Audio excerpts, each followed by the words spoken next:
Good morning, everyone. Welcome back to another episode of Lessons Learned, the dumbest thing I've ever done with money. My name is Suzanne, and I'm the head coach at G.R.A.C.E Financial Coaching, and I'm very excited to welcome Jeanne Omlor today. Jeanne is a certified business strategist and online business coach. As a natural-born motivator, encourager, and voracious researcher and strategist, Jeanne became an online business coach to help people reach success. She helps her clients operate at their ultimate potential, maximizing profits while being the visionary they're destined to be. Jeanne infuses her ICF accreditation from intelligent leadership into all of her training so that her clients prosper while being leaders in their businesses and lives. Hey, Jeanne, how are you? I'm fantastic. So great to be here, Suzanne. Yes, thank you for joining me today. So tell me about your business and how you help people. I'm particularly interested in the intelligent leadership aspect of this. Okay, so now I focus on two different niches. The main focus is I help coaches, consultants, and certain service providers online to harness the power of organic marketing, which is basically marketing without ads, because ads really are kind of like a roulette game. Of course, it can work for some people, but that's not how I've gotten to my multi-six figures and helped over 370 coaches, consultants, and certain service providers, is to help them to get a very simple, replicable system online to get clients without doing the whole funnels, ads, tech, and gambling. So that's what I'm doing mainly. I also have a small number of very elite clients who are CEOs, and that's more for, transitioning out or legacy or crisis management and purpose and business and life. So that's sort of like I call that private label advisory. As I said, that's a very high-end thing. However, yes. As soon as you said private label, I thought of a very expensive bottle of liquor. So there you have. And I improve with time. Okay. So, but mainly the mainstream part of my business is for the coaches, and we've had great success doing focusing on this for the last 4 years. However, I've been a business coach strategist for 12 years. Now, regarding the intelligent leadership, I got certified with a coach that used to be Steve Jobs' coach. Oh, And wow. so the intelligent leadership is basically leadership accreditation for servant leadership, which I really believe in. And even though I'm not, that's infused more with the private label advisory, but because I believe so much in that, that's, again, it's not like we're selling that as the coaching, but it's sort of in there to help people to be leaders in their own lives and in their businesses and with their teams. That's amazing. So the in terms of intelligent leadership and how that doesn't just help the very high-end coaches, how does that kind of feel its way? What would be an example of something that would apply to all of us as consultants, coaches? How would that feed into our businesses? Sure. Well, it's like more for if you're working, like say you're working even with a VA, say you just have a VA or a team. Sure. It's really about leading yourself and your people, that it's not like I'm the boss and you're going to do whatever I say. It's really like, you're on the same, horizon, that we're all we're equal. Yes, of course, somebody's working for somebody, but it's not the old way of leading yourself or others. And even as a coach, I see my clients as, equal. It's not like, hey, I'm looking down on you. Here's the coaching and here's some consulting, but it's a different way of viewing hierarchy when you're working with people, whether it's coaching clients or with people that are working for you. So it's more of a team. This is a team atmosphere. There's a coach, there's a manager of the baseball team. Somebody has to be in charge, right? Or there'd be chaos. Right. But yes, we're all in it to win it. For in it to win it, and together. Terrible cliche. Yes. However, that's not like the main focus of my coaching. As I said, it's infused in there. So people aren't expecting personal life leadership when they come to us, because what we do is we help them get more clients. So we're helping them get more clients. So they're not expecting this extra bonus, right, of getting clients in a certain way. And I believe there's, two ways of getting clients: the wrong way and the right way. Who would you say is a good example of servant leadership out there? A famous CEO or business person, or even, somebody in entertainment that we're all familiar with? I think Brendan Burchard. Okay. Yeah. Gotcha. Who would be a bad example? I like the way he leads. I think he is a servant leader, actually. I know, I've read a lot of his books, and see, I mean, I've seen it just the way he is. I see him as a servant leader, actually. I Yeah. hope Brendan's listening. So, Anybody out there that you would say is a bad example? no, I would never say that. Well, I'm talking more of the general, the people that we may never meet in Well, life. let's just say there's Steve lots of people. Jobs. There's people. Well, he was definitely not a servant leader, like definitely not. And we all know that, and he knows it. That's why he hired my coach to try to learn that.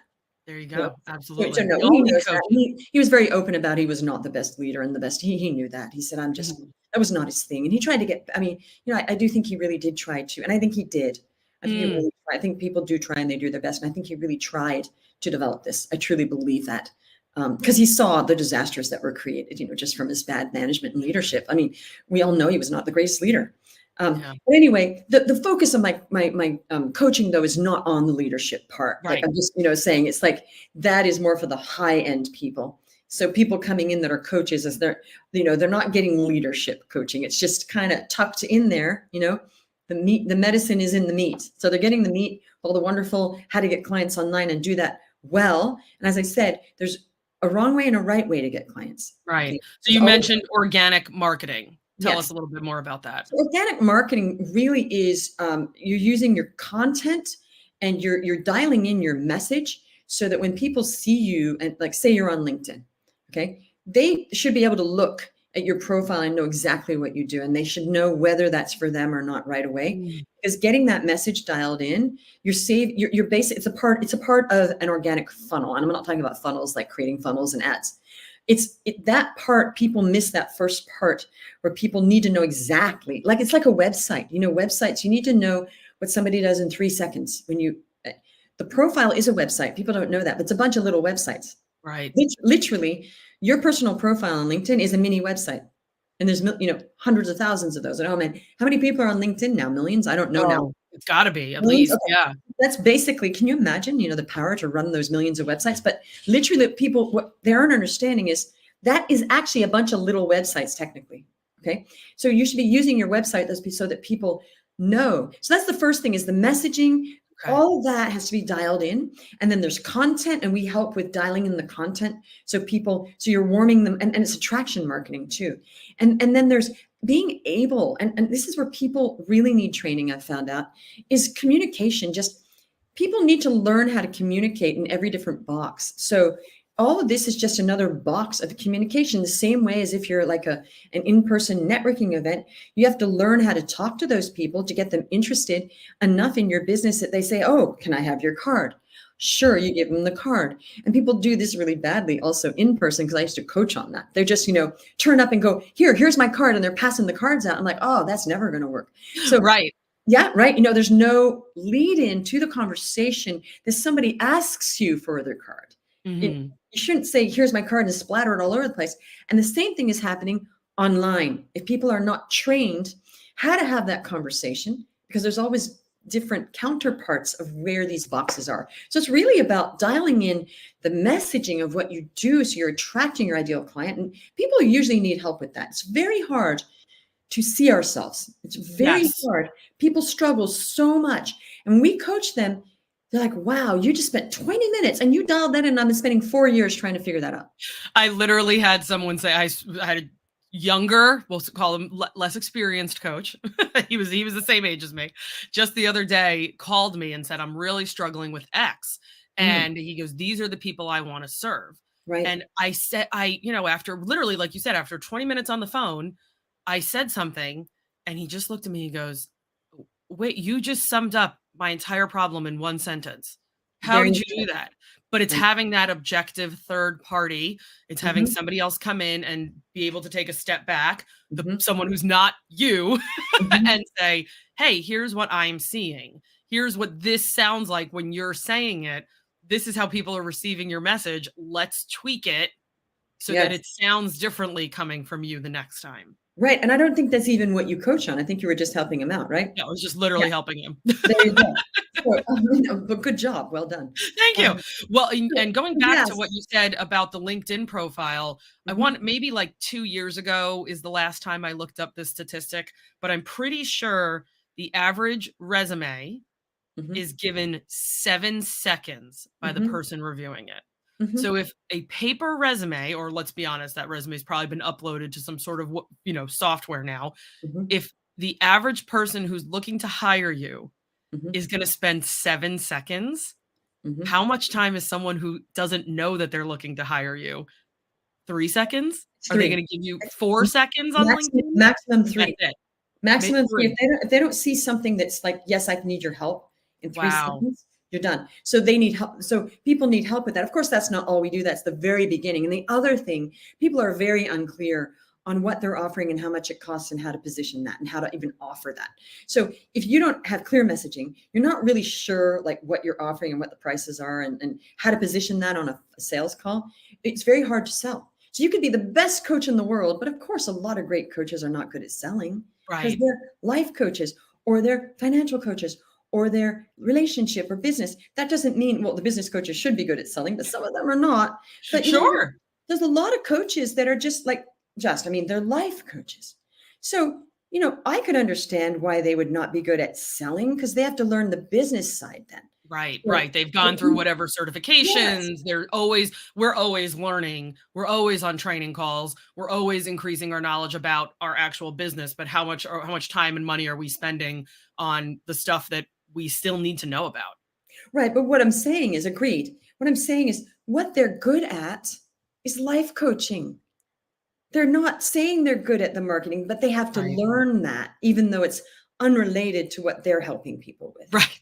right? Exactly. I can understand why there's that gap and no blame to them, but they've got to learn because they have to get clients. So all of that needs to be dialed in. And then, a very simple system of organic marketing to get people onto a call. So all of this, what's great about this is you're not throwing money down the drain on ads, which is really stressful, and relying on digital marketers that say, sure, that's the worst feeling in the world. It's not have control over your marketing. Yeah. So this way you have control, you're learning it, and there's no other extra money down the drain, except for of course Mhm. paying the coach to learn it, which is Sure. great.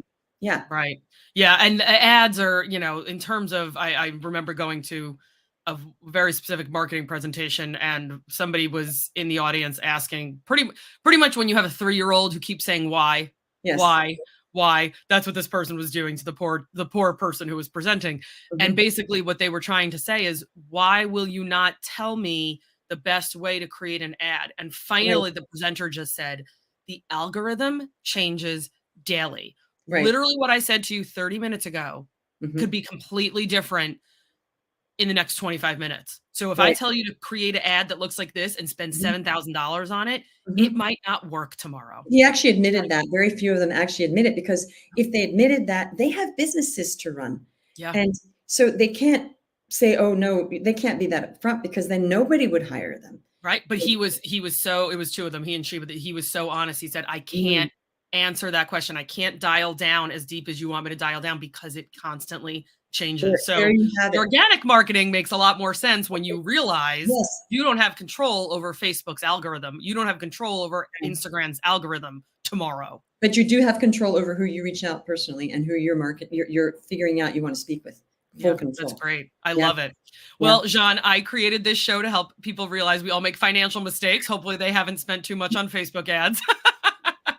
But That's I another hope one of my mistakes. Okay, but we won't focus on that today. but I hope people will be able to learn from your experience and the experience of others. So, Jeanne, what would you say is the dumbest thing you've ever done with money? Before I go into this, I have to say I've done a lot of dumb things because like really a lot of dumb things. But I think this one, when you asked me that, this was really dumb. I bought a house at a sheriff's sale with, Okay. without going in it or finding out what was inside it. They say, oh, you can't go in. And actually, the funny thing is, after I bought it, I realized that the door was open and you could have gone in and seen it. But I didn't bother to go because it looked okay from the outside. Okay. And it was the worst house in the world.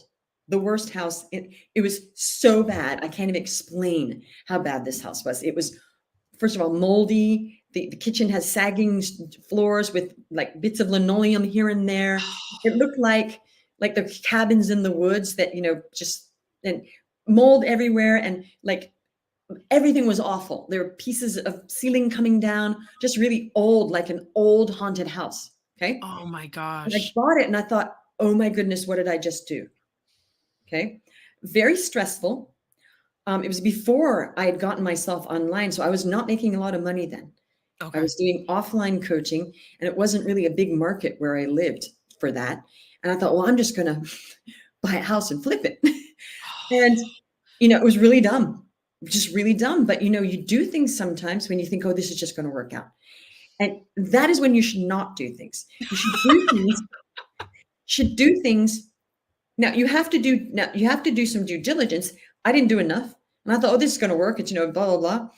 I mean, it was so stressful that I would never want to go through that again. It was so Wow. stressful.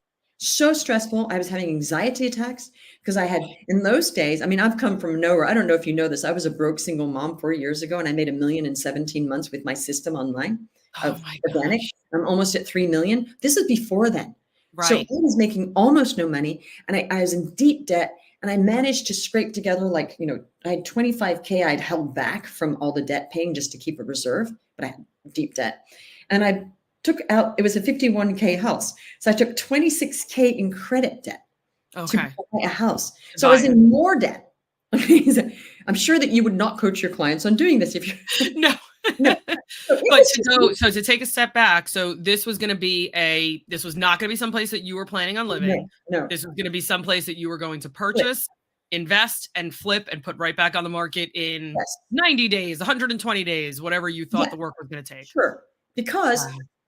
it was in a good up and coming area, like not a good area, but an up and coming area. It had a big backyard. It was across from a park, and it was an area where that it was. It's even now, like 4 years later, that area is probably way better now because it was like Oh, sure. and so I found the good area. Luckily, I found the right area for this.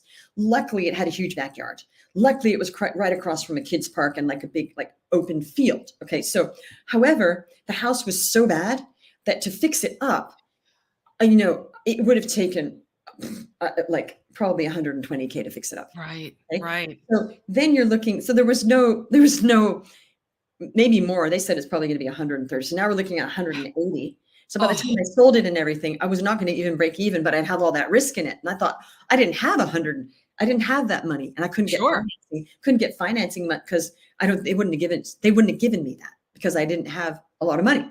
So Right. it was so bad so what I did was I thought, what am I going to do? It made me actually, I thought if I'm not careful, I will actually get ill from this. So I was careful. I can't make myself ill over this, but this is so bad because I was already in a bad situation. So it wasn't like somebody that made a bad decision and had backup. My brother said, why on earth did you do that? I said, I don't know. I thought it was going to work out. So so dumb, like the dumbest things. When you said, I thought, yeah, this was really dumb. It's kind of cathartic to admit how dumb this was because we all have done terrible, stupid things. And, I think it is helpful. And I wanted to share this because now I'm a multi-million-dollar coach and I would never do this now, but it really ruined my life for a while because it was so stressful. I'm so glad it's over with, but what happened was I just had to go in there and it was full of garbage. Trash, I'm sure. Right. I'm envisioning a hoarding situation. Even walk in most of it. Terrible. So I was just pulling out and it was right before COVID. So I had to get a mask to go in there because of the mold. And it was really not a safe place to be in. So I had a mask, gloves. My brother's like, you shouldn't even be in that house. I said, well, I can't afford to have somebody clean this up. So I had to go and spend days while my kids were at school, drive them to school, drive to the house, which was like 40 minutes away, right? Just pull out and I had stacked up these mound of big, garbage bags. Mm-hmm. I think I'd taken out 60 of those and they were all stacked up. And luckily, the local shire or whatever town, it was a little further back. So they didn't tell me, hey, you got to remove all that stuff yet. So I just, all this stuff. And then I was just, what my strategy was for this? Praying. Yeah. I literally said, all I can do is just pray that somebody buys this house. And I thought I will sell this house for the exact amount that I bought it for. Just Because to people, just to get out from no, under it. because I'm not losing 20K. And I had all these people trying to offer me like, 15K for the house and 20K. And I thought, What? no. But a lot of these people, they could redo it, but they're like, oh, I'll just pay you 20K. That's going to take all this money. And it would take a lot of money. It just needed Right. complete gutting. So Oh, anyway, I thought, you know what I'm going to do? Now I made another decision, which actually worked out. I thought, you know what? This was God's way of telling me I needed to bet on myself. I was trying to get that money to pay for a coaching program. This is the funny part. wow. Yes. And I thought, I thought I was going to just flip the house because I wouldn't have Right. more debt. This is going to be my smart way. No, think again. I thought what I should have done is I just should have bet on myself and put 10K down in credit cards, because that would have been a better, less risky thing to do. Yeah. So what I did was I thought, okay, what can I do here without ruining my life? I thought, I'm going to do this because I'm into mindset and I'm a coach. And I thought, I need to fix this because I'm a coach. I need to do this. I thought, this is what I'm going to do. I'm going to put a lockbox on that, and I'm just going to let people go in and see it without me. Just Okay. every single, because it looked like it was a great deal in that area. They're like 51K in this area. And they're like, oh, so every single real estate agent, they say, can I show it? I said, sure, this is the deal. And they go, okay, it's really bad. They might have a buyer. And they were all trying to help me. They felt bad. Oh. Finally, I put it on Facebook Marketplace. What? Facebook Marketplace is a great place to sell houses, actually. It is now, but 2019, that was not already a great place to sell houses. And all these people, and that's all these people. I'm like, look, here's the photos. It's really bad. This is what it needs. Oh, okay, I can't fix that up. I had all these people hoping they could just move into it. I said, no, if you could just move into it, it would be 130K. It'd be 151,000, not 51,000. The house, if it had been okay, would have been 130K worth. Okay? Wow. It's probably Oh worth my way more now. gosh. Anyway, I kept doing it, kept praying, and I thought, this is what I'm going to do. Put that in my mind aside, and I'm going to plonk 10K. And I went and I spent 10K on the program I was going to buy, 3 different credit cards, and I learned how to do organic marketing. And I thought, now that was the investment I should have made at the beginning. Bet on myself rather than some stupid thing trying to figure it out, because I didn't want to bet on myself. I wanted to try to think it was easy. It's never going to be easy. So I did that. The rest is history. I figured out this organic marketing, and on the 8th week, I got my first 3 clients. I made 15K. Right. It was less than, it was just me. So I need to know about the sale of the house. Okay. How long did it take? How long did you have that house in your name until it was completely gone? I believe I sold it. I think I'd had it for 5 months. Okay. 5 months. Something like that. So for 5 months. 5 or 6 months, actually. Lots of praying, lots of it was about 6 months or so. Like 6 months or so.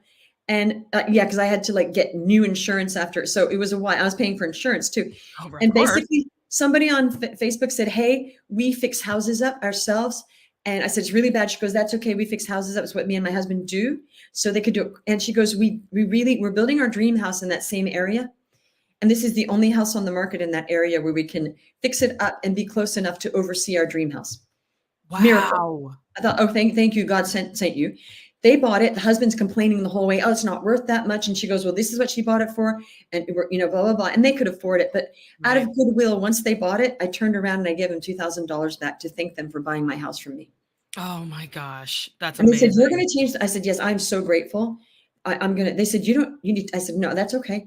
I said, you paid me exactly what I bought for it. So I'm just going to turn around and I'm going to give you 2K. And they said, we've never seen that in our entire life. And I said, I'm so grateful. I just think goodwill goes a long way. They didn't need the money. They're like, we already bought it. I said, you're going to change the contract. I said, sure. Reach out to the title company. I'm going to call them. And they were like, the title company was astounded.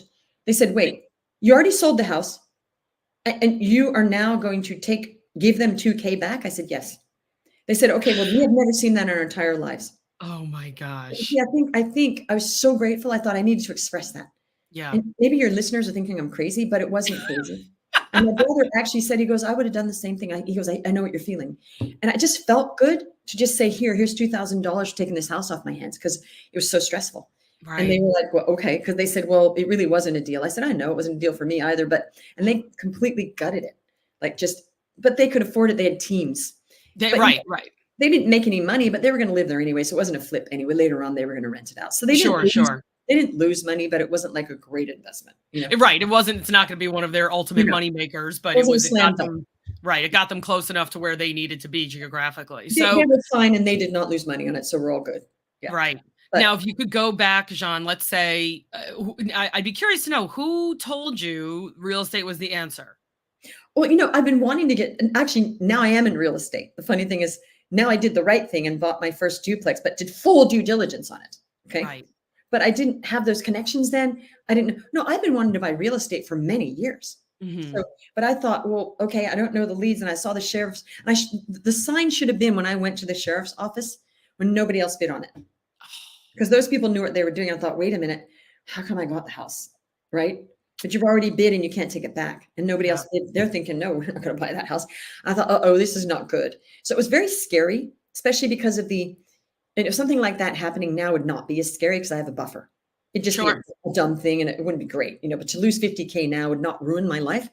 I don't want to lose 50K, obviously, but it's a different situation now. Absolutely. I do invest a lot in my business as far as just consultants and stuff. So, but it's, some of them aren't great coaches, but that's different. Right. So what was your question so what would you do differently looking back? Would you walk into the sheriff's office and say, I'm the only one here? That's a red flag. No. I mean, there were a bunch of people there because in the sheriff's office, they have a bunch of houses come up, the auction. Right. No, what I would have done is I would have, first of all, gone and looked inside the house, because if I had merely looked inside, I would have seen that mess. You could see it through the windows. Okay. I didn't even bother doing that. Like, why? Because I was just too busy. And I think the problem is with me and other people with our personality, people don't like doing due diligence. They really don't. They think, oh, it's going to be fine. And this is a personality flaw with me. And I know it. But now I'm like, I'm never doing that again. So I learned my lesson. However, you start to see this personality flaw come up sometimes. I'm like, wait, okay. Wait, Jeanne, put a leash on. So yes, I would do my due diligence, and I would have looked inside, and I would have waited, because I'd asked a friend of mine who does this, and she was busy, and I bought it anyway. And she goes, "Oh my gosh, I would have told you not to buy that house." She was busy, and I said, "Oh." She goes, "Why did you buy this?" I said, "I don't know. I just thought it was a good deal, and I wanted to get into it." And she goes, "I get it." She goes, "I understand what you did." She goes, "I did the same thing." She goes, "You just wanted to get into the market and start buying real estate." And it'd been a while. I was impatient. Oh, this one will work out. And it was really not a winner. However, the stress was not worth it. That amount of stress that it put me through, that I can't get that back. That. Yeah. So and I think about smaller scale. When I'm working with clients, and the answer to the question of why did you guys end up in a car lease that's 19% when the average lease is 13%, and your car payment's $1,200 a month, but the average car payment's $750.